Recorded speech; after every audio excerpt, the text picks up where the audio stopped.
Here is another 1 minute mind shift thought that could be very beneficial to you.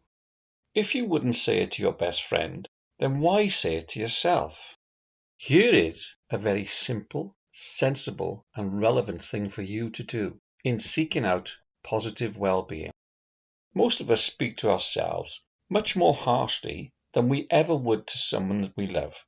So next time you mess up, just pause and ask yourself, what would I say to my best friend right now?